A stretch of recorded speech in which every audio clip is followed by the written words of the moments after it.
Hello and welcome to Enlightened Empaths with Samantha and Denise, a community for the spiritually awakened. Today we have a very special guest on our show who served as the conduit for Denise and I meeting and ultimately creating this show. Those of you who have been faithful listeners know that I simply refer to him as my Johnny because he's been so instrumental in my spiritual education. But the world knows him as John Holland, the internationally renowned psychic medium, spiritual teacher, author, and radio host. John has spent a significant part of his life developing his psychic and mediumship abilities and spent 2 years studying in the UK to become one of the most sought-after professional mediums on the world stage today. He's the author of several bestsellers, including Power of the Soul and Psychic Navigator, plus the Oracle deck Psychic Tarot for the Heart, and Spirit Messages, a daily guidance oracle deck, as well as 5 top-selling apps. His latest book, Bridging Two Realms, just came out in February. He also hosts his own show on Hay House Radio called Spirit Connections. He has starred in several TV specials, including A&E's Mediums, We See Dead People, and his own pilot, Psychic History, for the History Channel. But I first discovered you, John, in the 1990s on Unsolved Mysteries. You were so great in that episode. Wow. Yeah, you're going back. Yeah, I have been a fan for such a long time. So it's truly an honor to have you on our show. Oh, thank you. Thank you so much, Samantha and Denise. Thank you. Thank you. You're so welcome. And your book, your newest book, is fabulous. We were just talking before the show, and we were saying that it's, I love Psychic Navigator, one of your earlier books, because It's got one of the best informative go-to guides on how to open up safely. Right. And I love Born Knowing because it tells your story. And I love your Psychic Tarot deck. I love all of your stuff, obviously. But this book, Bridging Two Realms, it's really a reference guide for everybody, for the bereaved, for those awakening, for those wanting to study mediumship. It's got everything in it.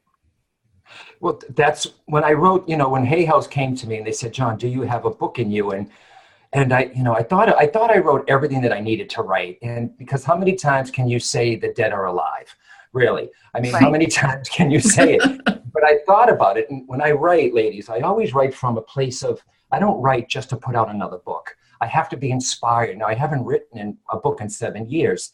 And so I sat down and I said, what are people asking for? What are people looking for? What is in my workshops and my audiences? So that's where I came up. Years ago, people were perfectly fine getting a reading from a medium or a psychic for some guidance or linking, or the medium bringing through someone, a loved one. But they're asking more profound questions now, like, what is my loved one doing? Can they see us? Why am I so psychic now? I feel like I'm touching the other side. Does that mean I'm a medium?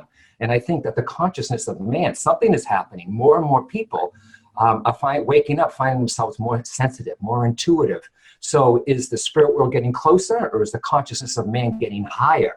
See, I think it's a little bit of both. So the first part of the book is for anyone that have lost someone, because a lot of people say, what is my loved one doing?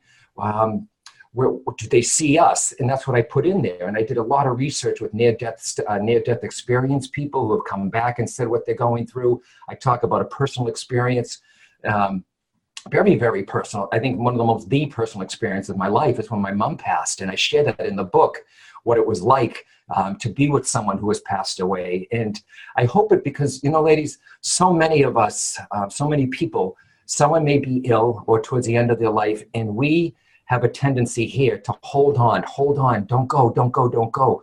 Chances are that they might go. So I always say, enjoy your time with the people here now. Instead of fighting, enjoy them with an open hand and ask them questions and talk about things and memories. And that's what the first part of the book is, where your loved one is going, how they're going to get there, who's going to greet them. Second part of the book is for people who want to take this maybe to the next level, because I feel like there's a lot of mediums out there. And if you ladies know me, I'm a big advocate of not taking just a weekend workshop and hanging out your shingle and popping up a website. Hanging out your shingle, for those who don't understand, that's an old term of hanging out your business card, because I feel like mediumship it's a huge responsibility, and it's a life of service. And there's major training that's involved, not just for yourself, but ethically also. So the second part of the book tells that, and it helps people who have never been, because some of your listening audience might have never been to a medium. So I give advice on what to expect, what to bring to the table when you go for one, and what the medium should be bringing to the table also. So it encompasses it all, and it's doing really well. I mean, it just came out at the beginning of March, and it's getting really good reviews, and I'm just happy. It's already helping a lot of people, just like you said, Samantha. I like the way one of the themes in the book is don't become dependent on a medium. Yes. And that's what I love, that message of empowering yourself to make your own connection with your loved one. That's and I right. think people can read this book and learn actually how to do that rather than just being told, oh, look for a sign or see if you smell their perfume. This book walks you through how to make that connection for yourself. Absolutely. And I try to tell people you may not be able to get to a medium. And if you go into a medium with someone else, if you think about it, you're getting the information secondhand. You may not get the same result as when a medium's doing it, because the medium's being objective and he's on the outside. But there are many ways to feel your loved one. And there's so many different techniques that are researched in there, and some new ones. And I hope it helps people to know that their loved ones are still with them. And you can have contact with them, because I often joke and say your loved one's on the other side. They want to talk to you as much as you want to talk to them. True. So true. Can you share the 43 sand dollar story real quick? Oh, that's from Jerry. There was a friend of mine, Gretchen. She had a friend, and she said that she told me an experience that her friend had of she lost her husband, David, and they have 3 kids, 2 boys and a girl. And of course it was sad. Their family had to watch him go through this illness. And the boy, the young son, he was just about to start high school. Now that's big for a kid. Yeah, it's big to go from middle school to high school. And so he wished that his dad was around to support him. And because I think the kids at school, I mean, when you go into high school, it's a whole different ball game. And so the mother knew he was feeling kind of alone. She says, why don't we go to the beach? And they go to this, her and her husband used to go to this beach. I think it's Crane's Beach in New England, where they would find the sand dollars. And they would always find one. Well, on that day, she takes her kid. He jumps off the couch and says, let's go. They couldn't find one. They're walking up and down the seashore looking for a sign, maybe that her dad or his dad or her husband. And she's like thinking up, come on, David, give him a sand dollar. Couldn't find one. Then all of a sudden, this guy pulls up on a boat close to shore, pulls in and yells out, are you looking for sand dollars? And they're like, yes. And they both screamed. And he says, try that sandbar over there. So, they walked over there. The mother turned around and the boat was gone. I mean, she didn't even see him take off. Well, first of all, how did he know that they weren't looking for sea glass or heart rocks or who knows, jewelry? I don't know. And so when they went over there, that's when they found one after the other. They found 43 of them. So the kid took him home, and so that's the story with the sand dollar. That's amazing. Yeah, and I talk about that in the book. After the calling, I call them calling cards from heaven, or I call them after ADCs, after death communication signs and symbols. And I list many other symbols, and that's just one of them. It's people find feathers, dimes, pennies. Nature is big, so there's a whole list there too, but beautiful, beautiful story. And as a matter of fact, as a gift, a friend of mine, she makes stained glass, and she had some sand dollars hanging, white sand dollars on blue glass that she made from scratch. So I just sent it to her as a thank you for the story also, because it was a very personal story. And, it's very personal. And, it touches, in any sign that you get from your loved one, it's a sign when it touches your heart. And it touches your soul. You know that, Denise, right? Exactly. And that's Absolutely. A beautiful, beautiful validation, not only for that woman and her son, but also for the father who's in spirit, because that connection, and I think this is some of the things we were talking about earlier, Samantha and I, as far as our job as mediums and as being the conduit is to honor both sides of the fence. And we're not only here for the people who are in spirit, but also the people who are here grieving and trying to find that closure or or a place of peace. So Absolutely. It's important work. And I love the way that you put the, when you made the connection of the story with your mom, and you don't need a medium. And I love that, because I think sometimes people come to us for validation, just to know that what they're getting and the person who is in spirit is with them. And we can just give them that little message and say, yes, you're spot on. This is what they're sending. And that gives people such a sense of, it empowers people to be their own medium. Yeah, absolutely. Absolutely. And that's why I put real stories in there too. And I'm not going to give it away. People would have to read it. But one of my favorites is the Snoopy story at the end that I end the book with. So that's pretty cool. If I'm ever going through something, because I'm just a man, I mean, I'm not always, I may be into metaphysics and, and spirituality too, but I'm just a guy. And if I'm ever doubting myself, or I go to that Snoopy story, and it's amazing how those on the other side can validate that they're really with you. So that was really, really, really a cool story. And I'm still familiar with these people till this day. I'll see them at my events, and they'll be like, it's us, the Snoopy people. So if people have a chance to read that, it's the last story in the book. It's the epilogue. Yeah. I wanted to end with that very special story. So thank you so much. I won't give the story away, John, but just so everyone knows, Spirit makes John shop sometimes. Yes. Yeah, every once in a while. It could be a private, or it could be, and I don't go into a store like, okay, Spirit, should I buy something? I went into a store to buy a birthday card, and then I heard the words about Snoopy, and I trusted, because Snoopy has nothing to do with my life. And I presented it in an audience of myself and Brian Weiss in Boston in front of 1,100 people. And he and I are going to be together again after it's been a couple of years since we worked together, but in Boston. So very, very special story. So I hope people enjoy it. So how would you define being an empath? Because that's our show, Enlightened Empaths. And I think that's a very used word right now. And you shared very openly about growing up, being the sensitive one in the family. And I've often, I'm the middle child, and I have a sister and brother, and I won the lottery with the sensitivity, I guess. So I'm wondering, do you have other siblings that are equally as sensitive and empathic?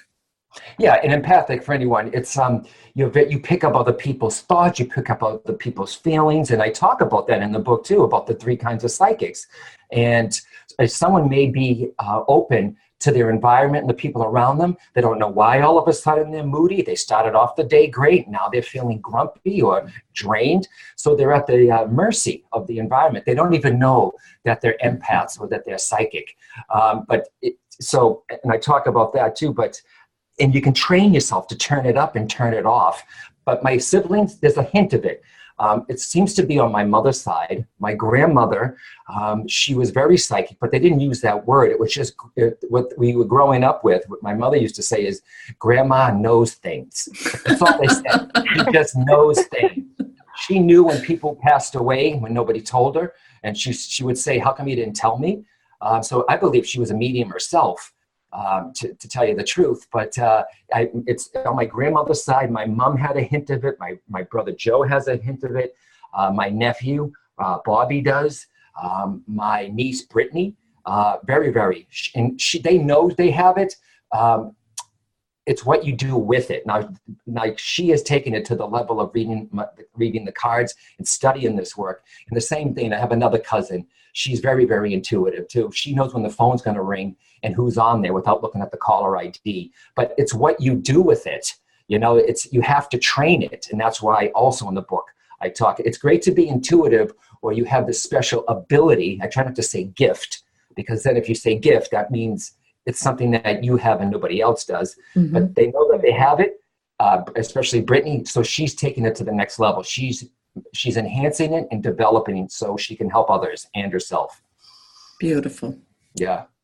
John, how do you see mediumship changing through the years? I look at it as going from ectoplasm and seances to demonstrations now, but I feel like it's shifting into something different. Do you see that as well? I mean, I see it has to be different now. There's so many different mediums here. And that's why in Bridging Two Realms, I talk about the different mediumships. I've been honored and blessed to see transfiguration mediumship, physical mediumship, healing mediumship while I was over in England. And I think mental mediumship is what's happening now. And for those who don't understand, mind to mind. But I really think that trance is coming back. And myself and a lot of other mediums, we are trying to raise the standards of what mediumship is out there now. And like I said, I was honored to be trained by the Brits, by the British mediums, and their style is very, very evidential.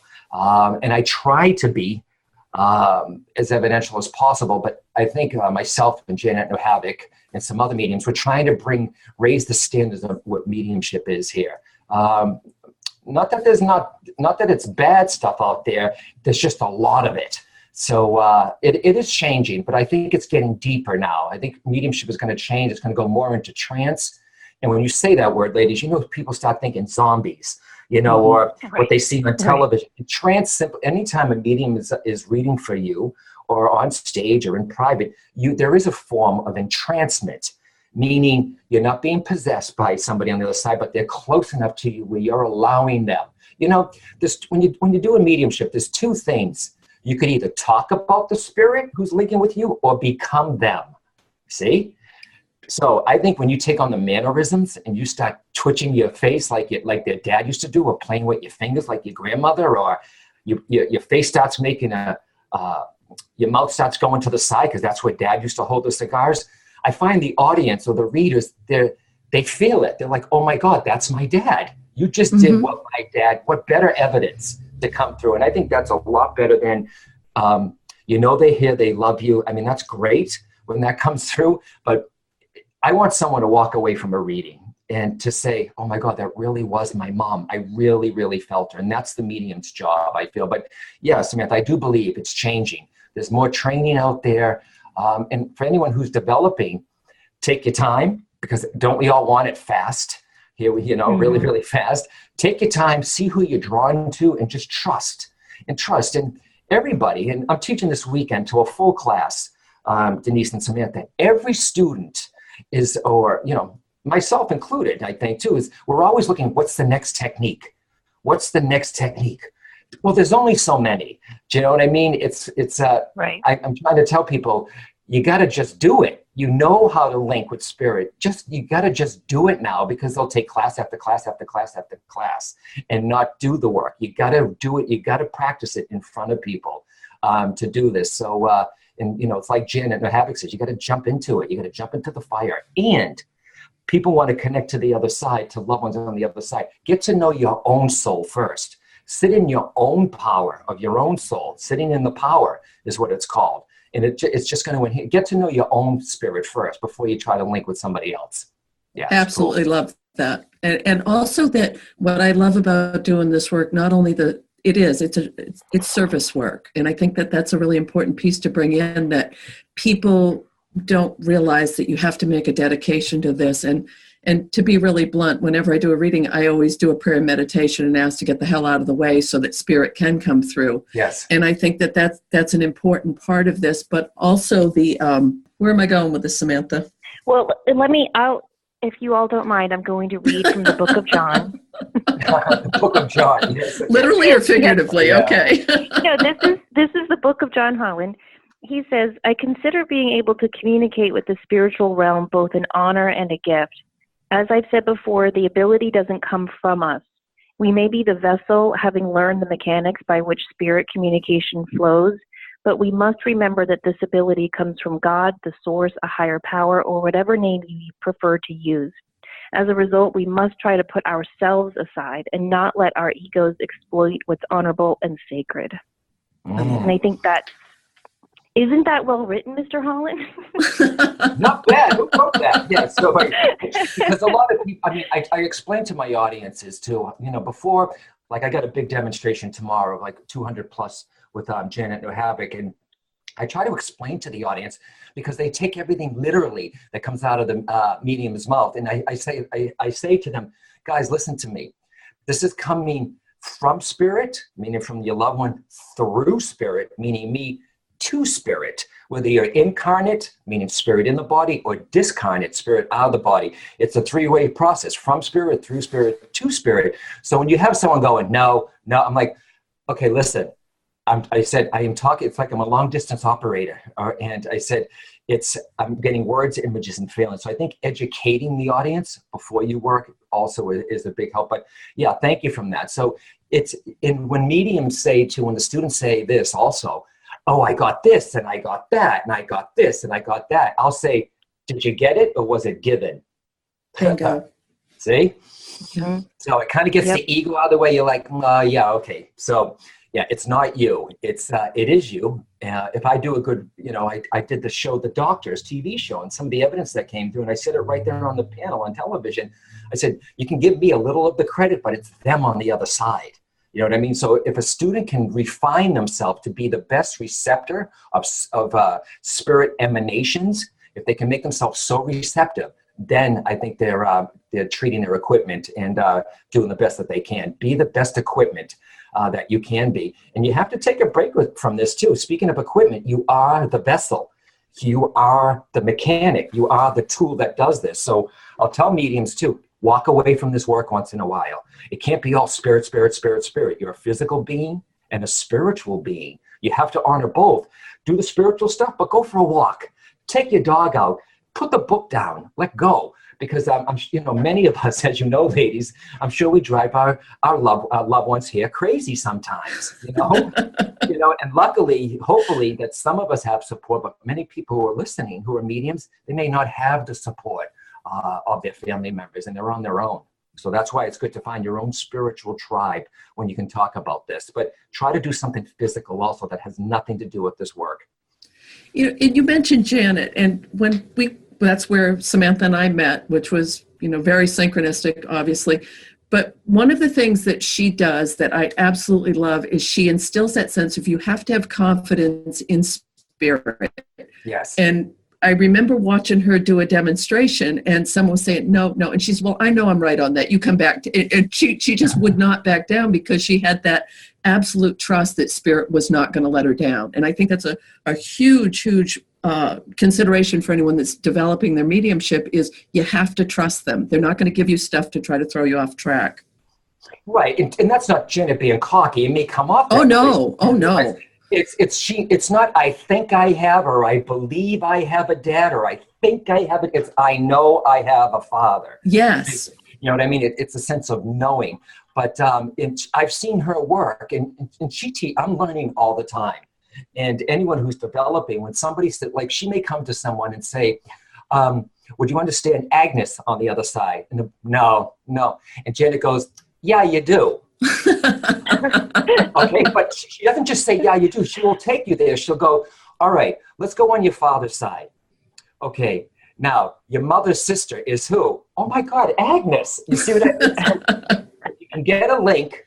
If you can get a link from a spirit, then they can take you where you want to go. It's not just about the download. It's going back there and your mind mapping it too. But that's confidence. And she taught me to do that. It's, where to take it when somebody says no. So it's pretty cool. And I've seen her do that. And she does come across as we do teach a workshop to the confident medium. Yeah. You got to build the confidence to do this. Because if you're nervous in front of, I think, ladies, do you do it in front of, did the two of you demonstrate in front of people on the platform or on stage, or are you more one-on-one? I do one-on-one, but I'll also go to people's homes and do groups. So I do kind of mini platform stuff. Yeah, that's beautiful. That's beautiful because there's a lot of people, they aim to be a stage medium when in fact they're better off being a one-on-one. Some people, it takes a certain presence to be on stage. It takes a certain ego, not egotistical. You have to have somewhat of an ego to stand in front of 1,000 people. You've got to be strong in your personality because I teach my students, you got 1,000 people, 200, 100. You have to keep the energy of that room going. It's up to you because someone may walk off and go, God, they were awful. What did you do? You have to be, as a medium, you have to be the maestro and the conductor of every mediumship demonstration you do, whether it's in a group, a one-on-one, or in front of a stage in front of 50 to 1,000 people. You are the one. So it's a three-way communications. If the energy is down in a group or a room, you better do something to raise that energy, or you're going to be pulling all night long and draining yourself. Yep. That's one of the things I learned from my weekend workshop with you and Janet.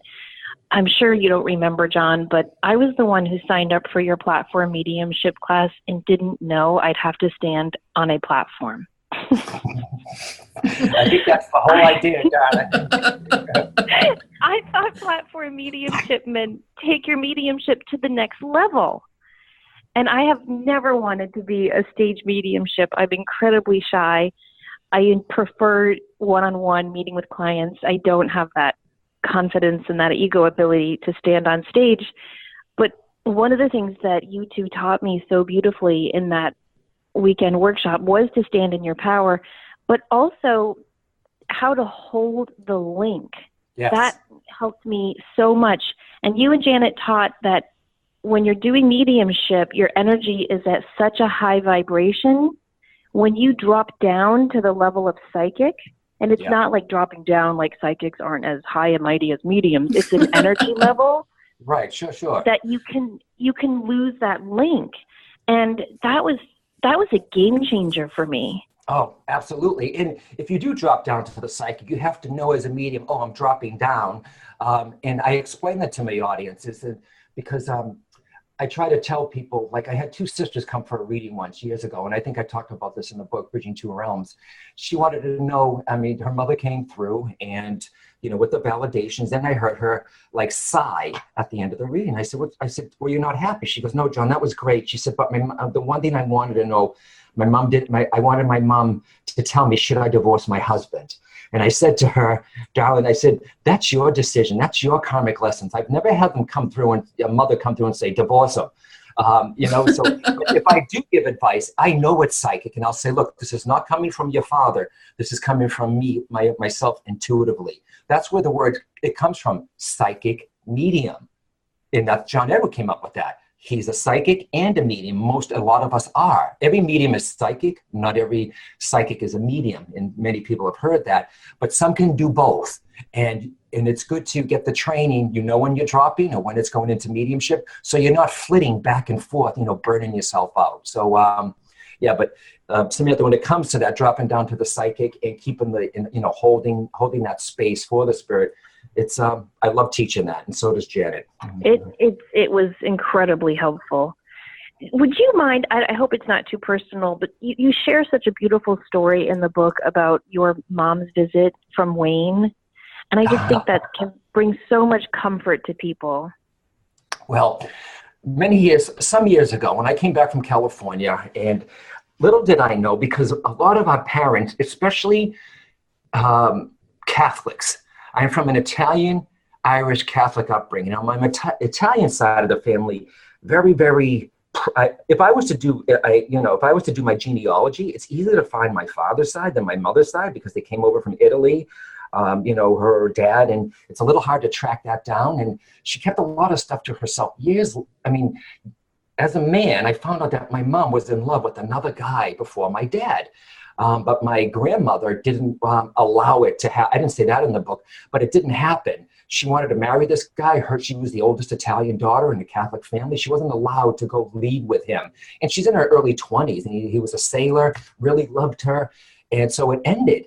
And then I found out that she loved this guy before my dad, and they were almost going to get married. I'm like, Ma, why didn't you say anything? She's like, well, why, Johnny? Why would I, it didn't happen. And she just kept it a secret until my cousin told me, because she would share it. My mother's sister, my Aunt Mary, knows about Wayne and that whole thing.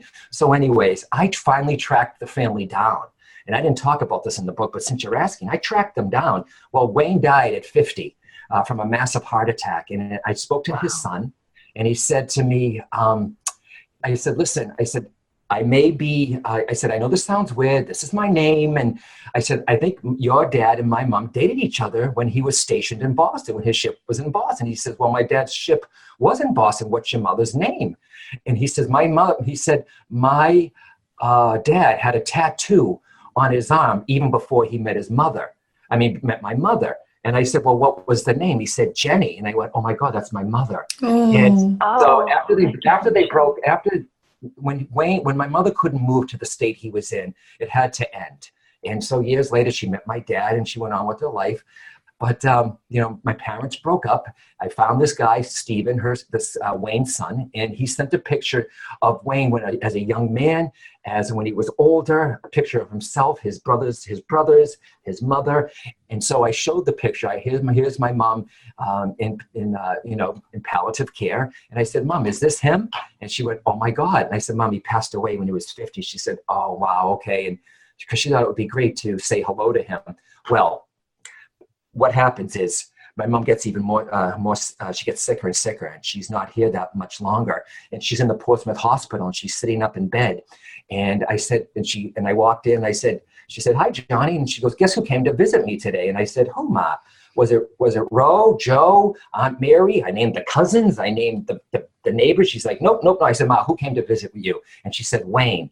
Now, I didn't say you're crazy because look at the work that I do. And I talk about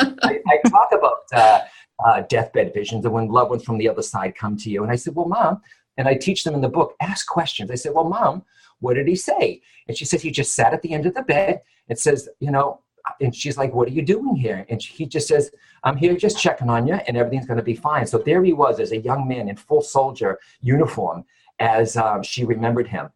And not too many, now, little private, I'm going to tell you something. And so in the casket, because it was a funeral, even though she had a wake, it was an Italian Catholic service, so we had to do the wake. Well, it wasn't my father's picture in the coffin with her, it was Wayne's. Okay, so, yep, and nobody saw it because I didn't want to my father's family was at the service. I didn't want them well, why is he in there? Who's this sailor? So I kind of hid it. And she said to me, I want this in the casket with me with pictures of you kids. So pretty cool. So hopefully, it's so romantic. It is romantic, yeah. But he did come to see her, and she wasn't on hallucinogenics. And I talk about that in the book. How doctors say when some people, and you were talking about David Kessler's book, Visions, Trips, and Crowded Rooms, beautiful. And I use one of his stories in there about deathbed visions, how your loved ones on the other side come to you, and some of the doctors say it's probably the drugs or hallucinating. Well, if they're hallucinating, I got to ask you, why aren't they seeing people alive? Why is it always someone that has already gone on? If they're hallucinating, then it should be open to anybody coming, showing themselves or, in the person's mind. Why is it always people that have passed over and not the ones that are alive? So it's pretty cool.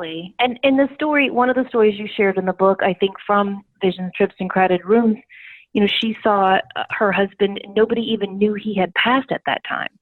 Exactly. Yeah. Mother's in the hospital. Father's in the Alzheimer's unit.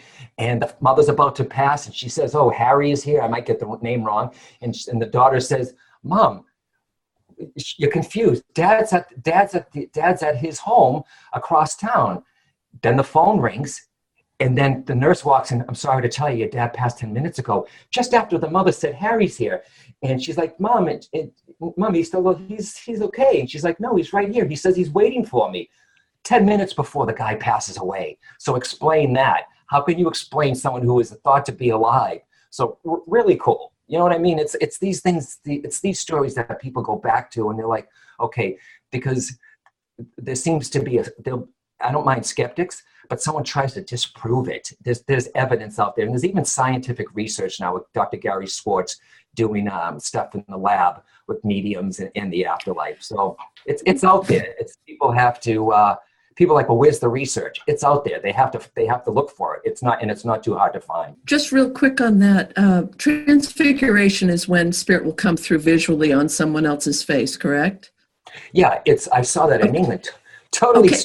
Yeah. It's the blunt version. It's bizarre as hell to see that happen. But my point being, people who are in palliative care or who have Alzheimer's or dementia, I really have this theory that people in spirit are coming through as transfiguration. So if I walk into the room and, my mom or my grandma, whoever is there, they're physically seeing that. Because 2 weeks before my mother passed, I was standing in her kitchen and she looked at me and she got this really funny look on her face. And I said, what is it? And she said, you just looked exactly like my father. And I said, well, it's the eyes and I favor that side of the family. She says, no, Denise, you look exactly like my father. It was his face. And then Right. she passed 2 weeks later. So I really think spirit gets closer. And Laura and I talked about this as well, of when, as a medium, when I'm connecting with people in spirit, often I'll get folks who have Alzheimer's or dementia or end of life, they feel the same to me energetically as those in spirit. That fine line between the two realms is incredible at that point. Yeah, they may have, and with Alzheimer's too, and I think that people in comas, I think they have 1 foot here and 1 foot on the other side also. So it is able to connect with somebody here. Many times, mediums have said, I feel like I have a mom figure, and they'll be like, my mom is in a coma or my mom has Alzheimer's. So maybe a piece of them is on the other side that the medium is in picking up. And Denise, it's true though, when you say someone could be looking across a shopping mall parking lot and someone's driving a truck and you're like, oh my God, it looks just like my brother who passed away. Mm-hmm. Just like them. Then when you get closer, you see, oh, it's not them. So I think that the spirit is superimposing their energy on top of them. Now, for the ones who are listening, you're thinking, that sounds so weird. It's called blending. It's called blending. So it's not like them taking over like Whoopi Goldberg and Ghost with Patrick Swayze jumping in her body. But people have said this. They see someone across the street and you're like, oh my God, it looks just like my mother. Mm-hmm. It's amazing things that the spirit world can do to validate that they're still with you. They really can. And your heart does stop when that happens. It's that quick, oh my, they're back. Oh, absolutely. I know a lot of our listeners are parents of empathic children, and the little people coming in now are off the charts with how sensitive, and I know all little kids are naturally intuitive, empathic, and they shut that down over time. We're all living examples of that, and you have to reconnect with yourself. But I think for a lot of our listeners, they're searching for, how can I help my child? How can I help them be successful in school? And it's a different minefield for little kids in this generation, not only because of the social media, the energy is so different, but I think any tips you could give for parents and how to help their children who are highly sensitive would be fabulous. Well, what I think they should do is get their own, especially if they're little kids. Like say you have someone who is, she's 6 or 7. It's kind of hard to get into energy centers and aura with them. I think if the parent gets an education, that's why, I mean, I love Psychic Navigator. I mean, I do love it, but it's not the only book, but it's a good book. If a parent read that one little book, they'd understand energy, aura, energy centers, and you could teach that child. Because the kid is still open. Every kid is born psychic and open, and they may see angels. They may see someone's face at night, and they're freaking out because it's really a great grandmother. You can ask the kid questions. What are you seeing? What are you hearing? Are they giving you a name? And the kid may talk to you. But another good tip is, say you have a little girl. She's 6 years old, and she's nervous at night, or she has so much energy, and she's seeing things. Teach the kid. You don't have to say energy centers. But you know where the energy centers are. If the parents understand, not the 7 of them. Teach the kid to turn down their lights. You see what I mean? Turn down their lights. So you can just say, okay, mommy's going to touch your forehead. Turn down your light. Make it like make the light go dimmer, or shut the flowers. You were teaching the kid to shut down without saying those words. You're teaching the kid to be less sensitive. So let the parents get an education first. And I talk about that in the Spirit Whisperer. There's a huge chapter for teachers and parents in what they can do to help their sensitive or psychic child, because a lot of kids are not just psychic, but they're also very sensitive these days too, because there's a lot of stuff out there. So yeah, good question, Denise, though. You must be a mom, Denise. Yes, I am, to one very empathic son, and one who's very linear sequential. So it's been an interesting ride. Absolutely. But thank you. That's incredibly helpful. It really is, because I think that's the key for all parents, is to educate them first before they can hope to help their child with opening and awakening. And let them understand what's going on with them, with their child, so they understand. To teach a kid, there's nothing to be afraid of. It's like playing music. You have this ability, and I think a parent shouldn't make their kid a psychic stage show also. You know what I mean? Let the kid, and please, you understand this, let the kid be a kid. Yes. Let them know that this is just an ability that they have. and it doesn't make them weird. Too many people they're basing psychic or mediumship stuff on what they see on television or in the movies. It's over dramatized. It's over dramatized big time, if I'm saying that word. Too much drama. I agree. Because they have to make it dramatic because it's television. Right. I agree. And the meditation that is included in Psychic Navigator is one of the best meditations, I think, to open up and to really feel those energy centers too. I wanted to ask you, you talk so much in Bridging Two Realms about the process of the soul. And you talk about how a soul chooses his or her parents, which is something I think we all strongly believe in. Do you believe that a soul chooses their parents based on life lessons and challenges they need to experience? Or Absolutely. Is it based on more of an energy match? I think it's the lessons, and I think we come back in soul groups. I know my mom was my daughter in another life, and I was the dad. And in this life, in that past life, Brian Weiss, I'm so lucky. He took me to a personal past life regression because he would do these huge group regressions at the I Can Do It conferences with Hay House. And many people would come out of these, come out of the hypnosis, and I saw this, I saw this. I felt I was in India, I was in the West, I was this, and my clothes were different. I wasn't a guy, I was a woman, and I'd be like, well, what happened to me?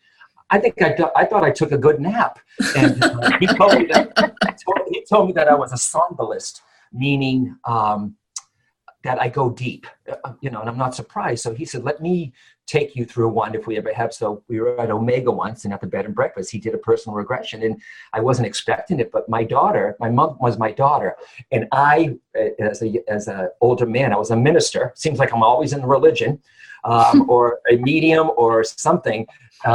So I had a lung disease, and my daughter was watching me at 14, and she was my mom in that life. No, she was my daughter in that life. Well, the roles are reversed now. She was my mom in this life, and I was the child, and she passed from a lung disease. So wow. I think that we do come back in soul groups, but I do think we choose our parents. And I chose, and some people, they may say, you mean to tell me that people on the other side, before they come in here, they're going to choose to be in famine? They're going to choose to be in a war-torn country? Think about it. On the other, and I talk about this in the book, on the other side, they know what they're choosing. They know the outcome and what they have to learn. Not everyone's going to live in Rainbowville.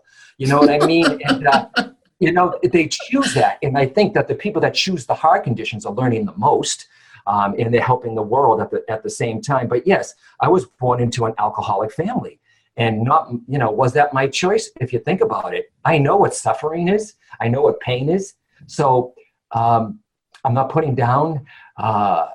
I think my childhood, the alcoholism that was around me with my dad, I think it just enhanced my sensitivity and made me more compassionate. And I know what suffering is, so I could help somebody else to understand what they're going through when it comes to pain. Yeah, so I do believe we choose on the conditions. Or, yeah, absolutely. It's definitely, Denise, probably about the conditions. It's hard to believe, though, because it's something, but many people, if I say to people, do you believe you chose your parents? Either people will be like, no way, or it resonates with people and say, if it resonates with someone who is listening to this saying, you know what, that sounds right to me, then trust that. That sounds right to me. In your heart and soul, it feels right, then go for it. Do you find there's a connection? You mentioned you grew up in an alcoholic family. The best mediums in America, in my opinion, are you and Janet, James Von Prague, and John Edward. All of you grew up Catholic. All of you grew up with an alcoholic. I know, right? Yeah. Do you think there's a connection? I don't know. I know many, like I know a lot of mediums, okay, especially in England, and not every one of them had trauma in their family. Some did grow up with great parents, but I do find that there is some type of suffering as a child with a lot of mediums. People who are mediums now usually. I'll ask you, Denise and Samantha, when you were younger, were there hints of this as a kid? Was there hints of this ability? Yes, definitely. Yeah, absolutely. Me too. I was fascinated by anything that had to do with magic, spirits, religion, the religious movies on TV, Moses, the Ten Commandments, the Lords, the Lady of Fatima. I was always fascinated by this. And Bewitched, Scooby-Doo. Yep. My favorite. Yep, I say that on stage. My favorite TV programs.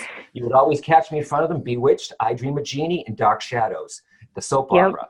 Yep. So for the older people would understand Dark Shadows, but it is definitely there as a child, and I believe that we are similar. It seems like every medium, a lot of mediums, I should say, a huge percentage have had some type of suffering in their life. Yeah. Well, Rumi says you have to have a broken heart to have an open heart. And absolutely. I always think there's a connection there. Yeah, absolutely. And I try to tell, someone may be listening for the first time to this or come to see me. And that's why I start off sometimes, I don't go right into mediumship. That's why I'm teaching stuff about the soul. At Omega, Power of the Soul, because you are a soul that comes with a body, not a body that comes with the soul. And of course, I bring in Lynn Robinson, who's a business intuitive, and she can tell people. Isn't it funny, ladies? When you say intuition, that's accepted, but the minute you say the word psychic, they're like woo woo, So I got this thing coming up with Lynn Robinson in Soul Intuition down in Braintree this year in June. And to work with her too, to go from intuition to the soul, there's a lot. It's not just about people on the other side. You are an incredible sentient being. The abilities that you have, that you're born with, that are free, are here for you, where you can use them in your everyday life. It's not just about people on the other side. You can use your abilities for work, relationships, to help others, and why not? So, and more people are being drawn to the subject, and I think always will. Ladies, and you know how it is too. Mediumship in the media, it goes up, it takes a dip, then somebody else comes out on TV, then it goes up, then it goes down, then it goes up. I think we're on a high right now with it. I agree. And I have another different question is, I love the work you do with your Coda Fund and your devotion to animals. And one of the things we talked about, Samantha and I had on another show, we were talking about different types of empathy, and one of those being an animal empath. And I know that, again, a lot of folks that are listening and a lot of people very dear to me are so connected to their animals on a soul level. And I'm wondering if that your devotion to the animals, if you consider yourself being an animal empath, or skills people can use to develop that connection with their pets or... Yes, Danielle McKinnon, really good colleague of mine. I've done it before. There is a process. You drop down your energy to the level of the animal, or that's just the way I thought you could. And I did. I was at someone's house once, and I said something to the owner. I forget, it was a friend of a friend or something. And I said something about the cat. I can't even think of what it was. She's like, "How did you know that?" I said, "The cat told me." And it's not like Dr. Zeus where you see the mouth moving, or like one of those apps where but I had growing up, I didn't know I loved dogs this much. I had 2 dogs taken away from me that broke my heart in 2 different situations that broke my heart. And I call these soul wounds. I mean, it must have left a mark on me because I am so connected to dogs. And I have one, my buddy Coda. And it's just, I think anyone can learn to have better communication with your animal, except they show you in pictures. And there's a pretty, and I think I talk about this I'm pretty sure I talk about this about animals, about Coda's tooth. I'm on the couch one day, and I took him he just had his teeth done yesterday. I took him to the vet, and she said, his teeth look fine, John, let's do a cleaning in a few months. Well, a week passes, he's on the couch, and in my head, I heard bad tooth. Now, this talks about logic. This is in the training of the book, Bridging Two Realms. I just listened. Logic says, well, see, do you hear him downstairs? Yeah, he knows you're talking about him. Yeah, probably. Or it's the UPS guy. They talk about, now logic says, well, that must be me because the doctor just saw him and said he had to be for a couple of months, his cleaning. Well, I went in there and I said, can we do this sooner than later? I didn't tell her that I heard it in my head. So I just said, it must be the UPS guy, ladies, I'm sorry. So that's all right. Yeah. So she said, okay. Well, when she went in there to do the x-ray, there was an abscess. that wasn't shown yet. It wasn't coming on. Now, if you look at a tooth, you don't see an abscess that's just developing until it actually shows. Well, because of that, I stopped a major infection from happening. So yes, you can have communication with your animals. And when they look at you, cat, dog, whatever animal it is, they're connecting with you on a soul level because they have souls too.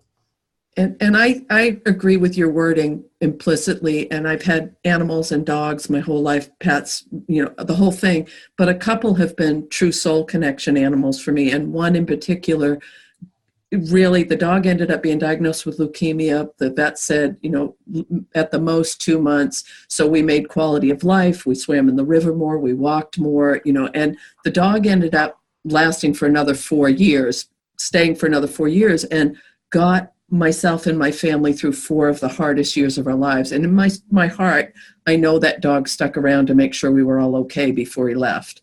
And Absolutely. That connection and that empathy, that purity of animals is such a sacred gift for us as we're here on Earth, I believe anyway.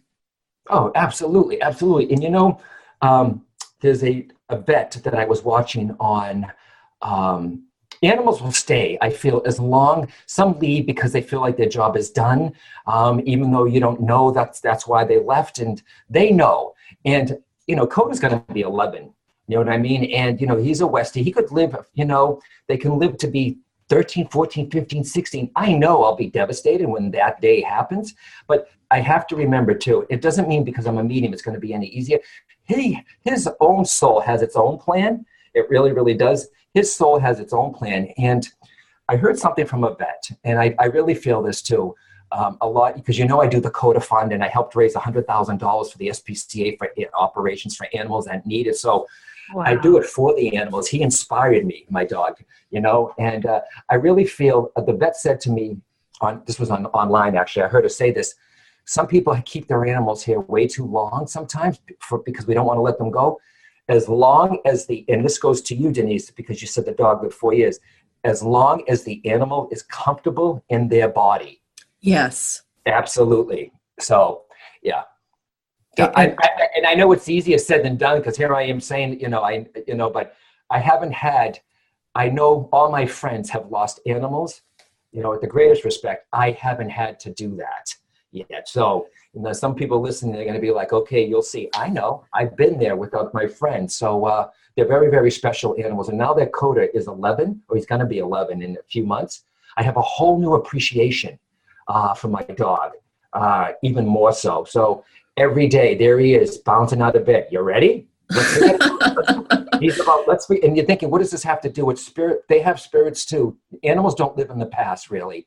Every day, it's a new day for him. He forgets about yesterday. Although he had a teeth cleaning yesterday, I think he's still holding on to it today. So we'll go outside for a walk later. But yeah, ladies, I love them. But I do believe that you can connect to your animals. Why not? It's a spirit to spirit. They're made up of the same stuff that you are. And also it's that same thing you brought up earlier in the show, as far as you would never hold a loved one in a carbon-based human here longer than they needed to be, and you would say it's okay to go. I really believe energetically it's the same thing with our animals. Yep, we know absolutely. When it's time for them to leave and send them with love. Yep. But thank you very much for sharing that. No, you're welcome. Before we close out, John, can you share with us, who are you when you're not John Holland? Oh, wow. Okay. Well, I was just saying to my manager today, Simon, I said, you know what? I went from writing the book to edits to being in the studio for 7 days it's my first book on audio. Audio's big now. To right. Going to LA to do the doctors, and John is just a guy. When he's not doing this, he tries to just be a guy, but there's always that next project. I have to schedule my time out way ahead of time. But who am I? I am someone that would love the opportunity to take more art classes.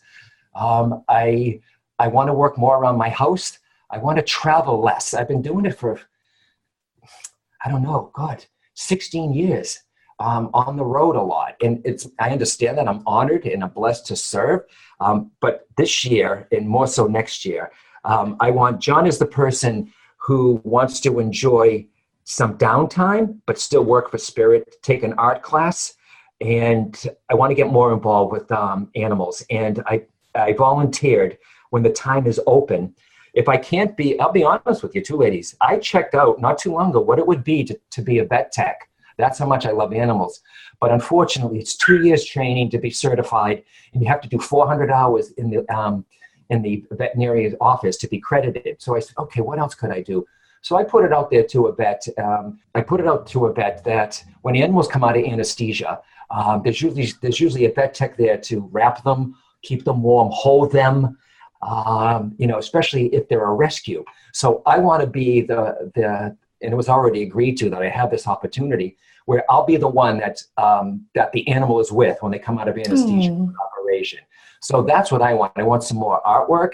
I want to be more with the animals. So that's who John is really. And in one of my books, I talk about it's not my purpose. Everyone's like, what's my purpose? My purpose is not to be a medium, a radio host, or an author. I believe that every soul is meant to, their purpose or your purpose, its purpose is to be all that you can be, a divine being from God, using your gifts, talents, and abilities to help others. My ability of mediumship helps others. So my purpose is, I think that we're all meant to help each other on this planet, to tell you the truth. We're not alone. And, I wish there was more partnership with each other.